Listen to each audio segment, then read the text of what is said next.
Hello welcome to competitive exams library. Video చూస్తున్న వాళ్ళలో ఇంకా ఎవరైనా ఛానల్ సబ్స్క్రైబ్ చేయకుండా చూస్తుంటే కనుక తప్పకుండా ఛానల్ అయితే సబ్స్క్రైబ్ చేసుకుని ఫాలో అవ్వండి. సో నెక్స్ట్ నేను అప్లోడ్ చేసే వీడియోస్ అనే వాటిని మీరు మిస్ అవ్వకుండా అయితే చూడొచ్చు. మనకి railway RPF constable previous paper explanations అయితే చూస్తున్నాం కదా. ఆల్రెడీ కానిస్టేబుల్ 2 పార్ట్స్ వీడియోస్ అలాగే ఎస్ఐ ఒక పార్ట్ వీడియో అప్లోడ్ చేశాను. ఇది కానిస్టేబుల్ సిరీస్లో థర్డ్ పార్ట్ వీడియో. సో ఈ వీడియోలో మనం 10th ఫిబ్రవరి 2019 ప్రీవియస్ పేపర్లో అడిగిన 50 జనరల్ అవేర్నెస్ బిట్స్ అలాగే వాటితో పాటుగా రిలేటెడ్ ఇన్ఫర్మేషన్ అయితే డిస్కస్ చేద్దాం. సో ఎవరైతే రైల్వే ఎగ్జామ్స్ ఆర్పిఎఫ్ కానిస్టేబుల్ ఎస్ఐనే కాదు మిగతా రైల్వే ఎగ్జామ్స్ కూడా ప్రిపేర్ అవ్వాలనుకుంటున్నారో ప్రిపేర్ అవుతున్నారో ఖచ్చితంగా ఈ సిరీస్ ఆఫ్ వీడియోస్ అయితే మీరు మిస్ అవ్వకుండా అయితే చూడండి. ప్రీవియస్ వీడియోస్కి 1000 లైక్స్ టార్గెట్ అలాగే 10,000 వ్యూస్ టార్గెట్ అయితే ఇచ్చాను. అదైతే కంప్లీట్ చేయలేదు మీరు. అట్లీస్ట్ ఈ వీడియోకైనా కంప్లీట్ చేయండి. అది కంప్లీట్ చేయకపోయినా సరే వీడియో అయితే మీకు అప్లోడ్ అయితే చేస్తున్నాను. అట్లీస్ట్ ఇక్కడ నుండి అయినా సరే టార్గెట్ అనేది ఫినిష్ చేయడానికి ట్రై చేయండి. మొట్టమొదటి క్వశ్చన్ వచ్చేసరికి కోల్కతా మరియు ముంబై మున్సిపల్ కార్పొరేషన్ అనేది ఎప్పుడు స్టార్ట్ అయింది లేదా ఎప్పుడు స్థాపించబడింది? Okay, when was the arrangement of municipal corporation in Mumbai and Kolkata? Okay, ఎప్పుడు అంటే కనుక 1726లో అయితే మనకి మున్సిపాలిటీస్ అయితే కోల్కతా ముంబై అయితే స్టార్ట్ అవడం అయితే జరిగింది. సో మనకి రైల్వే గ్రూప్ డి ఎన్టీపీసీ ఇవన్నీ కూడా టీసీఎస్ అయితే ప్రిపేర్ చేస్తుంది. బట్ ఆర్పిఎఫ్ వేరే సంస్థ అయితే వేరే ఆర్గనైజేషన్ అయితే ప్రిపేర్ చేస్తుంది. అందుకే క్వశ్చన్స్ అనేవి కానీ ఆప్షన్స్ ప్యాటర్న్ అనేది కొంచెం గజిబిజిగా ఉంటుంది. అంత నీట్గా అయితే ఉండదు ఆర్పిఎఫ్ అనేది.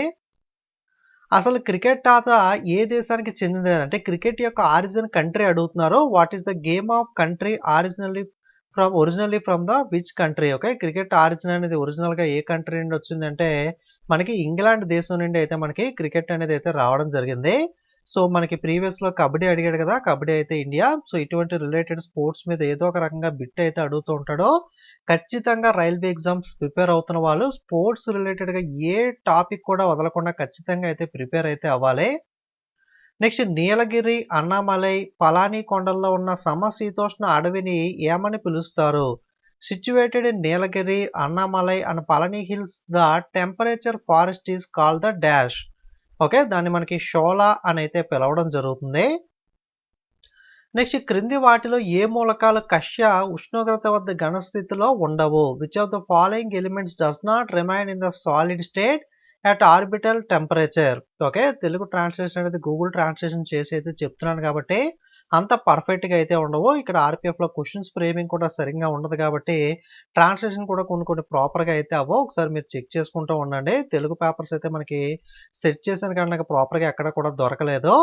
దీని ఆన్సర్ వచ్చేసరికి మనకి మెర్క్యూరీ పాదరసం అయితే అవుతుంది. గ్లూకోజ్ యొక్క రసాయన సూత్రం. Okay, chemical formula of glucose. Glucose యొక్క కెమికల్ ఫార్ములా ఏంటని అడుగుతున్నారు. సో చిన్నప్పటి నుండి మీరు చదువుకున్నదే C6H12O6. ఓకే, C6H12O6 అనేది గ్లూకోజ్ యొక్క ఫార్ములా. మనకి ఈ గ్లూకోజ్ యొక్క ఈక్వేషన్ కానీ లేదా కెమిస్ట్రీలో ఈక్వేషన్స్ ఇచ్చి వాటిని సాల్వ్ చేయడం, వాటి ఫార్ములాస్ ఇలా ఏదో రకంగా కూడా క్వశ్చన్స్ అయితే అడుగుతూ ఉంటాడో కెమిస్ట్రీలో మీరు చూసుకోవాలి. నెక్స్ట్ 1824లో కిత్తూరులో బ్రిటిష్ ప్రభుత్వానికి వ్యతిరేకంగా ఉద్యమానికి నాయకత్వం వహించింది ఎవరు? Who lead the movement against the British government in 1824 in Kittur? Okay, ఎవరు అంటే కనుక రాణి చెన్నమ్మ, క్వీన్ చెన్నమ్మ అయితే మనకి ఈ నాయకత్వం వహించడం జరిగింది 1886లో కిత్తూరులో మనకి బ్రిటిష్ ప్రభుత్వానికి వ్యతిరేకంగా. ఒకే విధమైన ఉష్ణోగ్రత ఉన్న ప్రాంతాలను కలిపే రేఖను ఏమని పిలుస్తారు? A line connecting areas with similar temperature is called isotherm. Okay,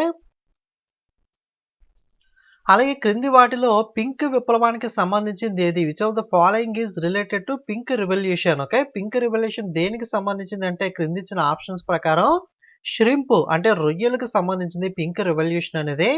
so pink revolution అనేది చూసుకున్నట్లయితే ఆనియన్స్ ఉల్లిపాయలు అలాగే మనకి ఈ ఫ్రాన్స్ లేదా ష్రింప్ రొయ్యలకు సంబంధించి అలాగే మనకి ఈ ఫార్మా ఇండస్ట్రీకి సంబంధించింది కూడా పింక్ రెవల్యూషన్గా అయితే చెప్తూ ఉంటారు.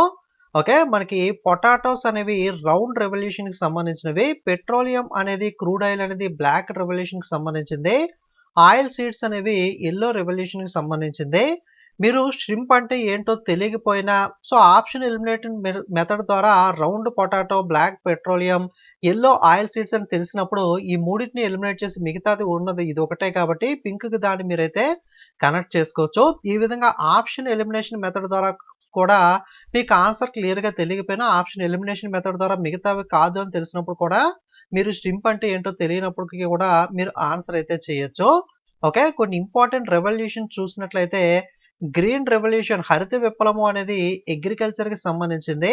అలాగే ఈ రెవల్యూషన్ ఫాదర్స్ కూడా అడుగుతూ ఉంటాడు. హరిత విప్లవ పితామహుడు ఎవరు అంటే ఎంఎస్ స్వామినాథన్ గారు గ్రీన్ రెవల్యూషన్ ఫాదర్ మనకి వరల్డ్ వైడ్‌గా అయితే నార్మన్ బోర్లాగ్. అలాగే వైట్ రెవల్యూషన్ యొక్క ఫాదర్ వచ్చేసరికి మనకి వర్గీస్ కురియన్. అలాగే వైట్ రెవల్యూషన్ శ్వేత విప్లవం అనేది పాలు మిల్క్‌కి సంబంధించింది. అలాగే నీలి విప్లవం బ్లూ రెవల్యూషన్ అనేది చేపలు మరియు ఆక్వా ఫిష్ అండ్ ఆక్వాకి సంబంధించింది. అలాగే గోల్డెన్ రెవల్యూషన్ అనేది fruits, honey, horticulture. Silver revolution అనేది గుడ్లు ఎగ్స్‌కి సంబంధించి. బ్లాక్ రెవల్యూషన్ అనేది క్రూడ్ ఆయిల్ మరియు పెట్రోల్. యెల్లో అనేది ఆయిల్ సీడ్స్. పింక్ రెవల్యూషన్ అనేది ఈరోజు అడిగారు కదా onions, pharmaceuticals, prawns. Okay. Prawns అంటే ష్రింప్ అనేది ఇచ్చారు. ఫ్రాన్స్ అని మనకి డైరెక్ట్‌గా ఇవ్వకుండా. అలాగే గ్రేట్ రెవల్యూషన్ అనేది ఫెర్టిలైజర్స్. బ్రౌన్ అనేది లెదర్ అండ్ కోకో. రెడ్ అనేది మీట్ అండ్ టమాటో. రౌండ్ అనేది potato.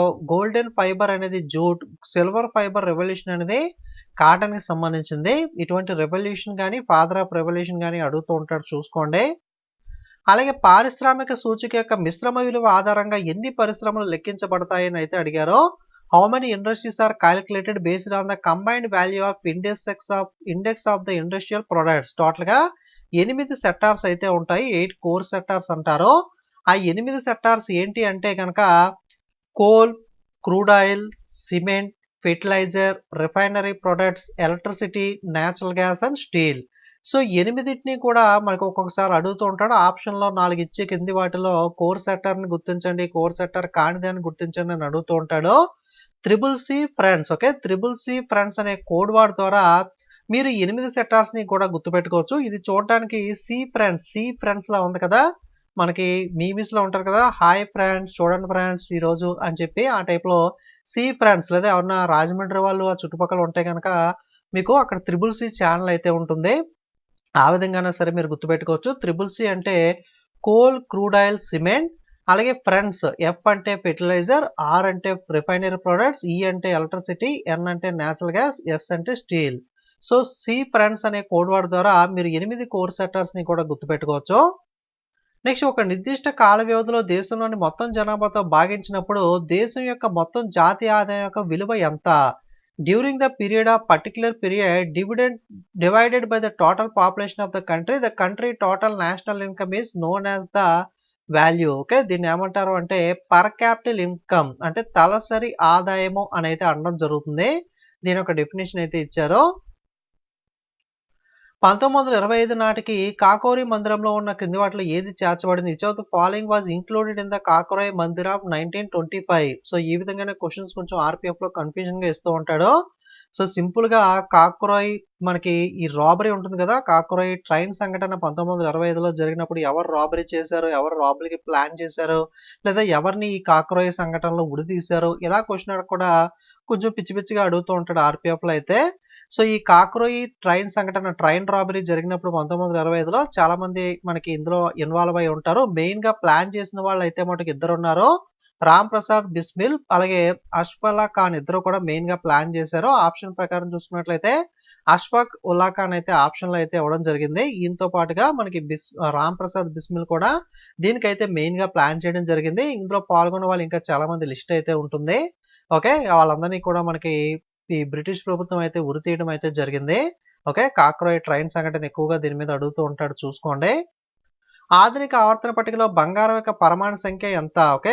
Atomic number of gold యొక్క అటామిక్ నెంబర్ అడుగుతున్నారు మోడర్న్ పీరియాడిక్ టేబుల్ ప్రకారం 79 అయితే ఆన్సర్ అవుతుంది. ఈ ఆవర్తన పట్టిక పీరియాడిక్ టేబుల్ మీద కూడా ఏదో ఒక రకంగా ప్రశ్న అయితే అడుగుతూ ఉంటాడు. కెమిస్ట్రీలో ఖచ్చితంగా చూసుకోవాల్సిన టాపిక్ మనకి.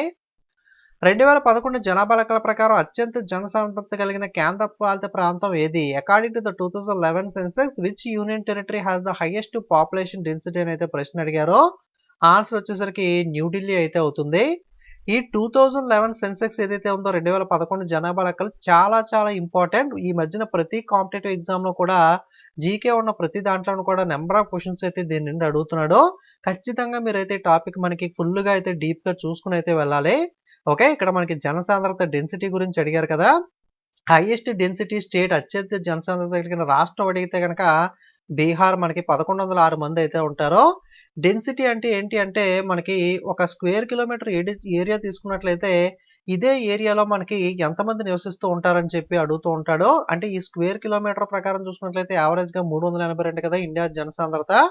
సో కొన్ని చోట్ల ఈ స్క్వేర్ కిలోమీటర్ ఏరియాలోనే 1106 మంది నివసిస్తూ ఉంటే కొన్ని చోట్ల తక్కువ నివసిస్తూ ఉంటారు. ఇక్కడ అత్యధికం అడిగారు కాబట్టి బీహార్ టాప్ ప్లేస్లో ఉంది. Second west Bengal, Kerala, UP, Haryana, Tamil Nadu అయితే తర్వాతి స్థానాల్లో అయితే ఉన్నాయి. అలాగే లీస్ట్ డెన్సిటీ అత్యధిక జనసాంద్రత కలిగిన రాష్ట్రాలు చూసుకున్నట్లయితే అరుణాచల్ ప్రదేశ్. అంటే సేమ్ ఇదే స్క్వేర్ కిలోమీటర్లో 1106 మంది ఎక్కువ మంది నివసిస్తుంటే కేవలం ఇదే ఏరియాలో 17 మంది అయితే అరుణాచల్ ప్రదేశ్లో అయితే నివసిస్తున్నారు. మిజోరాంలో 52, సిక్కిం 86 తర్వాత స్థానాల్లో అయితే ఉన్నాయి. అత్యల్పం ఆ రాష్ట్రాల్లో అరుణాచల్ ప్రదేశ్, అత్యధికం బీహార్. అలాగే కేంద్రపాలిత ప్రాంతాల్లో అత్యధికం ఢిల్లీ, చండీగఢ్, పుదుచ్చేరి అయితే అత్యల్పం వచ్చేసరికి అండమాన్ నికోబార్ అయితే అవుతుంది.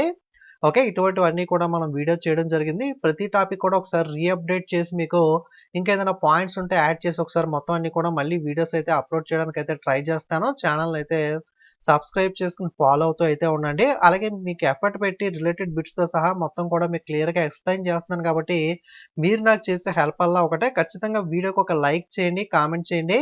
మీ ఫ్రెండ్స్కి ఫేస్బుక్, వాట్సాప్, టెలిగ్రామ్లో కూడా షేర్ చేసే ప్రయత్నం చేయండి.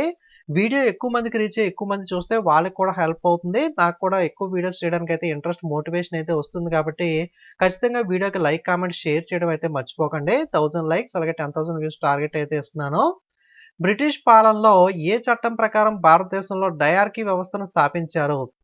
During the British rule under which act was the establishment of dyarchy system in Indian provisions. Okay, భారత ప్రొవిజన్స్ లో మనకి ఈ డయార్సీ సిస్టమ్ ను మనకి government of India act 1919, okay, government of India act 1919 ప్రకారం అయితే ఈ యాక్ట్ ను తీసుకురావడం జరిగింది. క్రింది వాటిలో సైనా నెహ్వాల్ కి సంబంధించిన క్రీడ ఏది? Which of the following sport is related to Saina Nehwal? Saina Nehwal క్రింది వాటిలో ఏ క్రీడకి సంబంధించిన క్రీడాకారిణి అంటే బ్యాడ్మింటన్ కి సంబంధించిన పర్సన్ మనకి.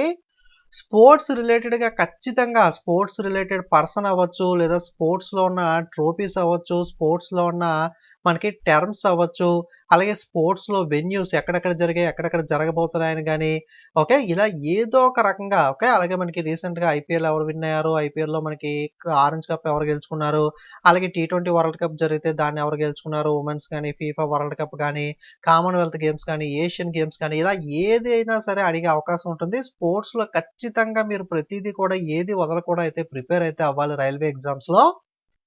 నెక్స్ట్ ఫేమస్ బ్యాడ్మింటన్ ప్లేయర్స్ని కొంతమందిని చూసినట్లయితే కిందంబి శ్రీకాంత్, పివి సింధు, సైనా నెహ్వాల్, ప్రణయ్ చోప్రా, పారుపల్లి కాశ్యప్, అజయ్ జయరామ్, అశ్విని పొన్నప్ప, సాయి ప్రణీత్, సౌరభ్ వర్మ, జ్వాలా గుప్తా, లక్ష్య సేన్, ఇంకా చాలా మంది ఉంటారు. బట్ కొంతమంది ప్రముఖులను అయితే మీకు చెప్పడం జరిగింది. భారత రాజ్యాంగానికి సంబంధించిన క్రింది పేరాలో దేనికి సంబంధించిన సుప్రీంకోర్టు అధికారాలకు సంబంధించిన ఆర్టికల్ ఉంది అని అడుగుతున్నారు. ఓకే, మనకి Indian constitution is concern with the related powers of supreme court అంటే ఆర్టికల్ 140 అయితే అవుతుంది. ఇండియన్ పాలిటీలో కాన్స్టిట్యూషన్ లో మనకి ఆర్టికల్స్ రిలేటెడ్ గా కూడా చాలా ఇంపార్టెంట్, అడుగుతూ ఉంటాడు. ఖచ్చితంగా ఆర్టికల్స్ చూసుకోవాలి. ఐసో హో హైట్ ఏ క్షేత్రాన్ని సూచిస్తుంది? Which isohyet denotes which field? Okay, isohyet అనేది ఈక్వల్ మీడియం యాన్యువల్ రెయిన్ఫాల్ అయితే సూచిస్తుంది. ఏదైనా క్రీడలు లేదా శారీరక శ్రమలో పాల్గొనడానికి ముందు ఈ క్రింది చర్యల్లో ఏది చేయాలి? Which of the following action is done before participating in any sports or physical activity? Okay, మనకి ఏదైనా గేమ్స్లో కానీ, ఫిజికల్ యాక్టివిటీ ఏదైనా జిమ్ చేసే ముందు కానీ, స్పోర్ట్స్ ఆడే ముందు కానీ అందరూ చేసే పని ఏంటి అంటే వార్మప్ అయితే చేస్తూ ఉంటారు కదా. సో వార్మప్ అయితే అవుతుంది. ఈజీ క్వశ్చనే. పాలా మరియు దస్కాతియా జానపద సంగీత సాంప్రదాయాల మధ్య సంబంధం ఎక్కడ ఉంది? Where is the relationship between Pala and Daskathia folk dance tradition? Okay, dance forms అనేవి ఎక్కడ, ఏ రాష్ట్రానికి సంబంధించినవి అని అడిగారో. ఆర్పిఎఫ్లో ఇలాగే పిచ్చి పిచ్చిగా అడుగుతూ కన్ఫ్యూజ్ చేస్తూ ఉంటాడు. ఓకే, ఈసారి మోస్ట్లీ మనకి ఈ ఆర్గనైజేషన్కి అయితే ఇవ్వకపోవచ్చు. సో పేపర్ ఎలా తయారు చేస్తారు అనేది మోస్ట్లీ టీసీఎస్కే ఇవ్వచ్చు. సో టీసీఎస్కి ఇస్తే మనకి ఎటువంటి ఇష్యూ అయితే ఉండదు, వరీ అయితే అవ్వకండి. ఓకే, పాలా అండ్ దాస్ అనేది ఒడిస్సాకి సంబంధించింది.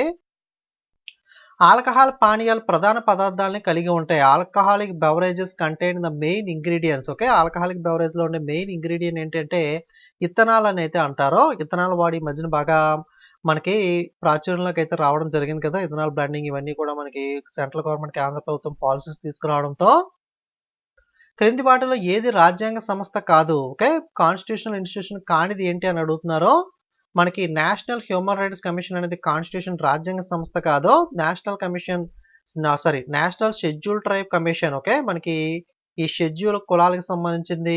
అలాగే UPSC union public service commission, అలాగే షెడ్యూల్ తెగలకు సంబంధించింది. Okay. National commission for schedule caste, schedule కులాలు, షెడ్యూల్ తెగలకు సంబంధించింది. ఎస్సీ ఎస్టీ కమిషన్, అలాగే యూపీఎస్సీ అనేవి రాజ్యాంగ సంస్థల కిందకైతే రావడం జరుగుతుంది. ఇటువంటి క్వశ్చన్స్ మీరు కేర్ఫుల్గా చదువుకుని ఆన్సర్ చేయాలి. చాలా మంది క్రింది వాటిలో రాజ్యాంగ సంస్థ ఏది అని చెప్పి ఫస్ట్ ఆప్షన్ కింద చూస్ చేసుకుని వెళ్ళిపోతూ ఉంటారు.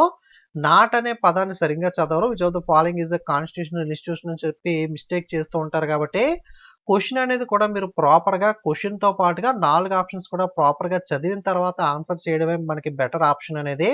అనవసరంగా తెలిసిన మార్క్ కూడా మీరు లేకపోతే పోగొట్టుకునే అవకాశం అయితే ఉంటుంది. నెగిటివ్ మార్కింగ్లో కూడా వెళ్ళిపోతారు మార్క్ పోవడంతో పాటుగా. కాబట్టి క్వశ్చన్ పూర్తిగా చదవండి, ఆప్షన్స్ కూడా పూర్తిగా చదవండి, అప్పుడు ఆన్సర్ చేయండి. ఓకే. క్రింది వాటిలో తీస్తా నదికి మూలం ఏంటి? Which of the following is the source of తీస్తా రివర్? తీస్తా రివర్కి సోర్స్ ఏంటి అంటే మనకి జీము గ్లాసియర్ అయితే సోర్స్ అవుతుంది. ఉభయ సభల ఉమ్మడి సభకు అధ్యక్షత వహించేది ఎవరు? Who chairs the joint sitting of both houses of the house? Okay. Lok Sabha speaker వచ్చేసరికి మనకి అధ్యక్షత వహించడం జరుగుతుంది. సో ఈ క్వశ్చన్కి ఆన్సర్ మనకి ఏదైతే కీలో ఉంటుందో దాన్ని యాస్టీస్గా చెప్పడం జరుగుతుంది. ఒక్కొక్కసారి బై మిస్టేక్గా ఏదైనా మిస్టేక్స్ కూడా ఉండొచ్చు. కాబట్టి ఏదైనా మిస్టేక్ ఉంటే కామెంట్ చేయండి. ఓకే. ఒకసారి మీరు కూడా ఏదైనా డౌట్ వస్తే కనుక వెరిఫై చేసుకోండి. ఇక్కడ ఉన్నది 100% కన్ఫామ్గా ఇదే ఆన్సర్ అని చెప్పి మీరు ఫిక్స్ అవ్వాల్సిన అవసరం అయితే లేదు. ఎందుకంటే మిస్టేక్స్ అనేవి ఉంటాయి కాబట్టి కీ అఫీషియల్ కీ అయినప్పటికీ కూడా ఒకసారి దాన్ని కూడా మైండ్లో పెట్టుకోండి. మీకు డౌట్లు వస్తే కనుక వెంటనే చెక్ చేయండి. లిపేజ్ యొక్క పని ఏంటి? ద వర్క్ ఆఫ్ లిపేజ్ ఏంటి అంటే డిస్టరప్టింగ్ ద ఇమ్యులైజ్డ్ ఫ్యాట్. ఓకే. మనకి కొవ్వును కరిగించే ప్రక్రియ అనేది లిపేజ్ అనేది చేపడుతుంది. క్రింది వాటిలో ఉష్ణమండల గట్టి చెక్క చెట్టుకి ఉదాహరణ ఏంటి? Which of the following is the example of tropical hardwood tree? Okay. Tropical hardwood ట్రీకి ఎగ్జాంపుల్ ఏంటి అంటే మహోగానీ. ఓకే. క్రింది వాటిలో ఏది ఉత్తర అమెరికా నుండి ఖండాన్ని వేరు చేస్తుంది? Which of the following separate the continent from the north America? North అమెరికాను సపరేట్ చేసేది ఏంటి అంటే బేరింగ్ స్ట్రైట్, బేరింగ్ జలసంధి అనేది అయితే సపరేట్ చేస్తుంది. ఓకే. ఇటువంటి మనకి బార్డర్స్ ఒకసారి చూద్దాం ఇంపార్టెంట్ అయినవి. మనకి సీగ్ఫ్రీడ్ లైన్ అనేది జర్మనీ మరియు ఫ్రాన్స్ దేశాలను అయితే వేరుపరుస్తుంది. ఒడార్నేసీ లైన్ అనేది జర్మనీ మరియు పోలాండ్ వేరుపరుస్తుంది. మనకి మ్యాగినోట్ లైన్ అనేది ఫ్రాన్స్ మరియు జర్మనీని వేరుపరుస్తుంది. హిడెన్బర్గ్ లైన్ అనేది జర్మనీ మరియు పోలాండ్ మధ్య అయితే ఉంటుంది. 49th ప్యారలల్ లైన్ 49వ ప్యారలల్ లైన్ అనేది అమెరికా మరియు కెనడా మధ్యలో ఉంటుంది. 17వ ప్యారలల్ లైన్ అనేది నార్త్ వియత్నాం మరియు సౌత్ వియత్నాం మధ్య అయితే ఉంటుంది. అలాగే 38th ప్యారలల్ లైన్ అనేది సౌత్ కొరియా నార్త్ కొరియా మధ్యలో అయితే ఉంటుంది. ఇవి చూసుకోండి, మనకు అడుగుతూ ఉంటాడు. అలాగే ఇండియా రిలేటెడ్గా చూసుకున్నట్లయితే రాట్క్లిఫ్ లైన్ ఇండియా పాకిస్తాన్ మధ్యలో అయితే ఉంటుంది. మెక్మోహన్ లైన్ అనేది ఇండియా చైనా మధ్యలో ఉంటుంది. పాక్ స్ట్రైట్ అనేది శ్రీలంక మరియు ఇండియా మధ్యలో అయితే ఉంటుంది. ఓకే. మనకి భారత్ మరియు శ్రీలంక మధ్య ఉన్నదాన్ని పాక్ స్ట్రైట్ లేదా ఆడమ్స్ బ్రిడ్జ్. ఓకే. సో మనకి కొంతమంది ఆడమ్స్ బ్రిడ్జ్ అని పిలుస్తారు. మనకి హిందువులు అయితే మనకి రామ సేతు లేదా రామ బ్రిడ్జ్ అని అయితే పిలుస్తారు. ఓకే. మీకు గుర్తుపెట్టుకోవడానికి చిన్న ట్రిక్స్ ఏంటి అంటే రాట్క్లిఫ్ అంటే ఇది రెడ్ లా ఉంది కదా. రాట్క్లిఫ్ అంటే రెడ్ అంటే ఇండియా పాకిస్తాన్ మధ్య యుద్ధాలు జరుగుతూ ఉంటాయి కాబట్టి అక్కడ బార్డర్ అంతా కూడా రక్తపాతంతో ఉంటుంది. ఆ విధంగా మనకి ఇండియా పాకిస్తాన్ బార్డర్ని రాట్క్లిఫ్ రెడ్ కింద అయితే గుర్తుపెట్టుకోవచ్చు. మెక్ మోహన్ ఇది మొహం ఉంది కదా. చైనా వాళ్ళ మొఖాలు అన్నీ కూడా సిమిలర్ గా ఉంటాయి కదా. మనకి కొత్తగా చూసినప్పుడు 4-5 చూపిస్తే అందులో మన తిరిగి వాళ్ళు గుర్తుపెట్టుకోవాలంటే చాలా కష్టం. అన్ని ఫేసెస్ కూడా సిమిలర్ గా ఒకే విధంగా అయితే ఉంటాయి. చైనా మొఖాలు అంటారు కదా, చైనా ఫేసెస్ అనేవి. సో మొహం అంటే మనకి మోహన్ మొహంలా ఉంది కాబట్టి ఇండియా చైనా మధ్య బార్డర్ని ఆ విధంగా మీరు గుర్తుపెట్టుకోవచ్చు. జస్ట్ గుర్తుపెట్టుకోవడానికి ట్రిక్స్ కోసం మాత్రమే చెప్తున్నాను. పాక్ స్ట్రీట్ ఇండియా శ్రీలంక గుర్తుపెట్టుకోండి. అలాగే డ్యూరాండ్ లైన్ అనేది మన ఇండియా వాళ్ళు అయితే ఇండియా ఆఫ్ఘనిస్తాన్ మధ్య ఉన్న లైన్ ని డ్యూరాండ్ లైన్ గా పరిగణిస్తారు.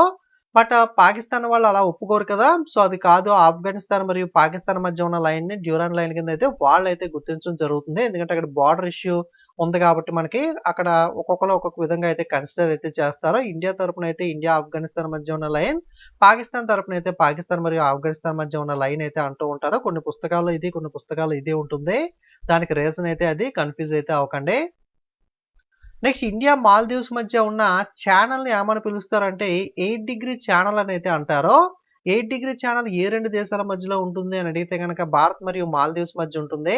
అలాగే 6 డిగ్రీ ఛానల్ అని దేన్ని అంటారంటే ఇండియా మరియు ఇండోనేషియా మధ్య ఉన్న ఛానల్‌ని 6 డిగ్రీ ఛానల్ అని అయితే అంటారో. అలాగే 10 డిగ్రీ ఛానల్ అని దేన్ని అంటారు అంటే మనకి అండమాన్ నికోబార్‌ని బే ఆఫ్ బెంగాల్‌తో వేరు చేసే దాన్ని ఛానల్‌ని మనకి 10 డిగ్రీ ఛానల్ అంటారు.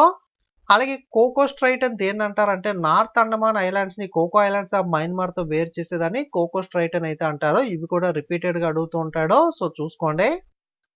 నాగార్జున గుహ ఏ రాష్ట్రంలో ఉంది? Nagarjuna cave is situated in the which state? Okay. ఈ స్టేట్ అనేది మనకి బీహార్‌లో అయితే ఉంటుంది. నాగార్జున కేవ్ అనేది.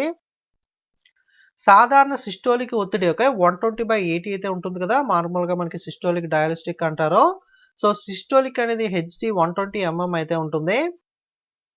ఖానా అబ్దుల్ గఫర్ ఖాన్‌ను మనకి ఏమని పిలుస్తారు? Khan Abdul Ghaffar Khan was popular with which name అంటే Frontier Gandhi okay. Marginal Gandhi లేదా ఫ్రంటియర్ గాంధీ అయితే మనకి ఈయన్ని పిలవడం అయితే జరుగుతుంది.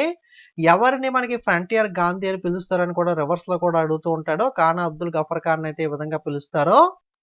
అలాగే వక్రీభవన సూచిక okay. Refractive index of name is called సందా అంటే 1.54 అయితే అవుతుంది. రిఫ్రాక్టివ్ ఇండెక్స్ అనేది వక్రీభవన సూచిక.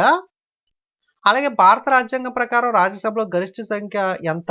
ఓకే. మనకి రాజ్యసభ మాక్సిమం స్ట్రెంత్ ఎంత అని అడుగుతున్నారు. ఇండియన్ కాన్స్టిట్యూషన్ ప్రకారం భారత రాజ్యాంగం ప్రకారం రాజ్యాంగం యొక్క మాక్సిమం స్ట్రెంత్ అనేది 250 అయితే ఉంటుంది. ఓకే. అలాగే లోక్‌సభ యొక్క మాక్సిమం స్ట్రెంత్ ఎంత అనేది ఆన్సర్ కామెంట్ చేయండి. ఏ దేశాన్ని అద్వితీయ రాష్ట్రాల నాశనం చేయలేని యూనియన్ అని పిలుస్తారు? Which country is called the indestructible union of industrial states okay. దీన్ని యునైటెడ్ స్టేట్స్ అయితే ఆ విధంగా పిలుస్తారు. భారతదేశంలో ఎవరి పుట్టినరోజును జాతీయ క్రీడా దినోత్సవంగా జరుపుకుంటారు? Whose birthday is celebrated as national sports day in India? ఎవరి బర్త్‌డేని మనకి జరుపుకుంటారంటే మేజర్ ధ్యాన్ చంద్ యొక్క బర్త్‌డేని మేజర్ ధ్యాన్ చంద్ సింగ్ పూర్తి పేరు.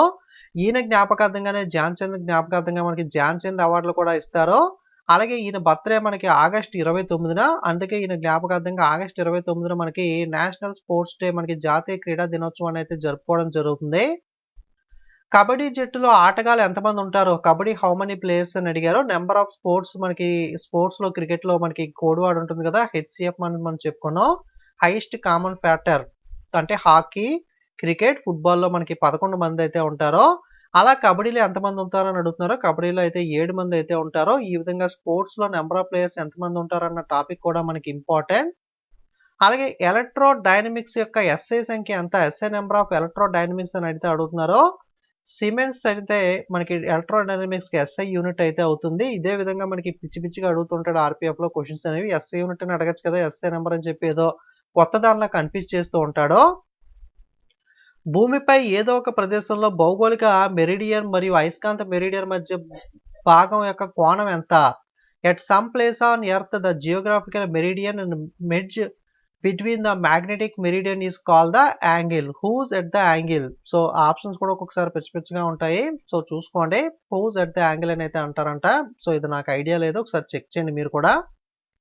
కింది వాటిలో ఏ రాష్ట్రం భారత యూనియన్‌లో 17వ రాష్ట్రంగా అవతరించింది? Which of the following state become the 17th state of Indian union?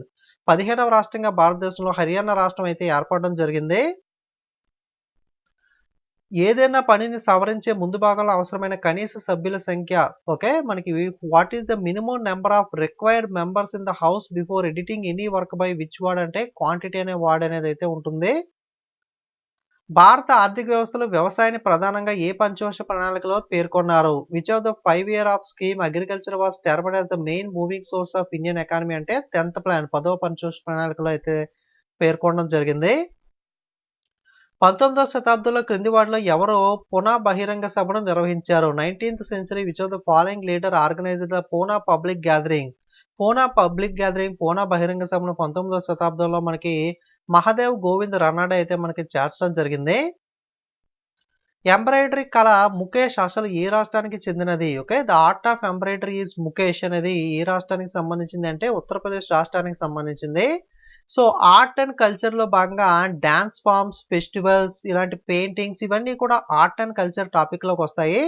అందులో ఇలాంటి క్వెషన్స్ అయితే అడుగుతూ ఉంటాడు. పెయింటింగ్స్, డాన్స్ ఫార్మ్స్ అలాగే మనకి ఫెస్టివల్స్ కానీ ఇలాంటివన్నీ కూడా. Rural youth self employment programme TRYSCM ఏ సంవత్సరంలో జరిగింది? ఓకే. మనకి rural youth self employment programme అనేది ఎప్పుడు తీసుకొచ్చారంటే 1979లో అయితే తీసుకొచ్చారు. సెంట్రల్ గవర్నమెంట్ స్కీమ్స్ కేంద్ర ప్రభుత్వ పథకాలు పాతవి కొత్తవి ప్రజెంట్ అన్నీ కూడా చూసుకోవాలి. ప్రసిద్ధ వీరభద్ర దేవాలయం లేపాక్షిలో మనకి ఉంది. అది ఏ రాష్ట్రంలో ఉంది అని అడుగుతున్నారు. Famous Virabhadra temple is located in the Lepakshi in Andhra Pradesh. Lepakshi ఆంధ్రప్రదేశ్లో ఉంటుంది. బాల్కో అల్యూమినియం కంపెనీ ప్రధాన కార్యాలయం ఎక్కడ ఉంటుంది? Okay, headquarters of BALCO aluminium company okay ఎక్కడ ఉంటుంది అంటే న్యూఢిల్లీలో అయితే ఉంటుంది. వాలీబాల్ గేమ్లో రిఫరెన్స్ పసుపు కార్డుని చూపడం ద్వారా మనకి అర్థం ఏంటి? ఓకే, వాలీబాల్ గేమ్లో ఎల్లో కార్డ్ అంటే అర్థం ఏంటి అంటే వార్నింగ్ అని అయితే అర్థం. ప్రధాన ద్రవ్యోల్బణం ఆహార ఉత్పత్తులు మినహా అన్ని ఉత్పత్తులు సేవల ధరల పెరుగుదలను కలిగి ఉంటుంది. Okay, major inflation includes the increase in the prices of products and service except the food products and energy. Okay, food products energy కాకుండా మిగతావన్నీ కూడా మనకి ఇన్ఫ్లేషన్ అయితే కన్సిడర్ అయితే చేయడం జరుగుతుంది. క్రింది వాటిలో ఏ ప్రతిపాదనలకు మంత్రిమండలి రాజీనామా చేయవచ్చు? ఓకే, మంత్రిమండలి which of the following proposals కింద కౌన్సిల్ ఆఫ్ మినిస్టర్ రిజైన్ అంటే dispute resolution passed in the parliament అనేది అవుతుంది. క్రింది జాతీయ భద్రతా ఇంజిన్ల మంత్రిత్వ శాఖ జాతీయ దర్యాప్తు బృందం చేసే పని which of the following ministry of national security engine does the national investigation team work. Okay, home minister ఈ వర్క్ మనకి హోం మంత్రిత్వ శాఖ అయితే చేపడుతుంది. 1907లో భారత జాతీయ కాంగ్రెస్ యొక్క వార్షిక సమావేశం ఎక్కడ జరిగింది? 1907 where was the annual convention of Indian national Congress meeting held అని అయితే అడుగుతున్నారు. 1907లో భారత జాతీయ కాంగ్రెస్ మీటింగ్ అనేది మనకి సూరత్లో అయితే జరిగింది. క్రింది వాటిలో నీటి వనరుల కొరతకు సంబంధించింది ఏది? Which of the following is related to the lack of water resource అంటే ఆక్వాటిక్ క్రైసిస్ అనేది అయితే వాటర్ రిసోర్స్ కి సంబంధించింది. సో ఇది మనకి ఈ పేపర్లో అడిగిన 50 జనరల్ అవేర్నెస్ అలాగే రిలేటెడ్ ఇన్ఫర్మేషన్ అనేది. ఖచ్చితంగా వీడియోకి అయితే 1000 లైక్స్ అయితే ఫినిష్ చేయండి. 10,000 వ్యూస్ టార్గెట్ అనేది. అలాగే మీకు లోక్సభ స్ట్రెంత్ కామెంట్ చేయండి. ఫేస్బుక్ వాట్సాప్ టెలిగ్రామ్ గ్రూప్స్లో కానీ మీ ఫ్రెండ్స్కి కానీ మన వీడియోస్ని అయితే షేర్ చేసే ప్రయత్నం అయితే చేయండి. ఇంకా సబ్స్క్రైబ్ చేయని వాళ్ళు ఖచ్చితంగా ఛానల్ని సబ్స్క్రైబ్ చేసుకుని ఫాలో అయినట్లయితే నేను నెక్స్ట్ అప్లోడ్ చేసిన వీడియో అనేది మిస్ అవ్వకుండా మీరు చూడొచ్చు. ఛానల్ని సబ్స్క్రైబ్ చేసుకుని పక్కన ఉన్న బెల్ మీద క్లిక్ చేసి ఆల్ అనే బటన్ మీద ట్యాప్ చేస్తే మీకు నోటిఫికేషన్ వస్తుంది. కొన్నిసార్లు నోటిఫికేషన్స్ మనకి సర్వర్ ఇష్యూస్ వల్ల యూట్యూబ్ ఇష్యూ వల్ల మనకి మిస్ అవుతూ ఉంటాయి కాబట్టి టెలిగ్రామ్ లింక్ అనేది కూడా డిస్క్రిప్షన్లో ఉంటుంది. లేదా టెలిగ్రామ్ యాప్లోకి వెళ్ళి కాంపిటేటివ్ ఎగ్జామ్స్ లైబ్రరీ అయితే మీరు సెర్చ్ చేయొచ్చు. సో టెలిగ్రామ్లో కూడా ఖచ్చితంగా ఫాలో అయినట్లయితే ప్రతిదానికి వీడియో చేయడం కుదరదు కాబట్టి చిన్న చిన్న అప్డేట్స్ ఏదైనా ఉంటే టెలిగ్రామ్లో అప్డేట్ చేస్తూ ఉంటాను. సో మీరు అప్డేట్స్ కూడా మిస్ అవ్వకుండా అయితే తెలుసుకోవచ్చు. వాట్సాప్ టెలిగ్రామ్ ఇన్స్టాగ్రామ్ లింక్స్ అన్ని కూడా డిస్క్రిప్షన్లో ఉంటాయి. ఒకసారి అయితే చెక్ చేయండి. Okay, thank you.